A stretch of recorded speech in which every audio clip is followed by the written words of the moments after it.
time we now speak to infectious diseases expert, Dr. Rontgene Solante. Good morning, doctor. Thank you for taking our call. Okay, for you, what are the implications of Cebu's new mask mandate? How will the optional use of face masks outdoors affect the spread of the virus?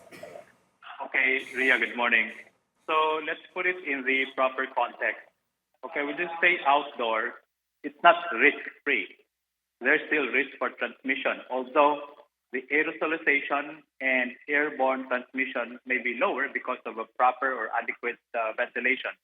But there are things that we need to observe when we will be taking off masks outside or outdoor. One, you cannot take off masks if you are in an outside environment but you have a lot of people, like in a supermarket or a market, an open market. It's difficult to take masks out because there's a lot of interaction, there's a lot of aerosolization, even though it's an open air. Number two, vulnerable population. You cannot afford to take off masks, especially in an area where you have a lot of these people also. And then number three, those persons who are unvaccinated. So it should be taken in a context that it's optional if you are vaccinated, if you are not vulnerable, and if you are in a place where there are not much of people gathering.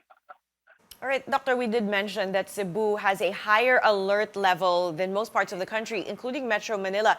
Do you think it's time for these areas to adjust their mask rules as well? And if not, what conditions need to be met in order for us to be able to also have the option of removing our face masks in open spaces? Okay, the possibility of the variant that's still with us, especially the more transmissible virus like your B4, the B5, and the BA2.1, 2.1 will not make our environment safer at this point in time. But if you'll be taking off masks in an outdoor, just see to it that if you are in an environment, there are less and less people within your environment. And at the same time, please don't take off your mask. If you are in the vulnerable population, you are immunocompromised, you're 60 years old and above, and you have not completed yet the booster dose of after the primary vaccine series. All right, Dr. Cebu is still requiring masks in closed and air-conditioned spaces. But let's just say, hypothetically, if the province were to lift this as well and allow no face mask wearing indoors, what would you expect the effects of that to be? Because, again, as we said, there are countries, including the U.S., that no longer require masks indoors. Then we need to monitor, and hopefully there will be no spike in surge of cases in that part of the region.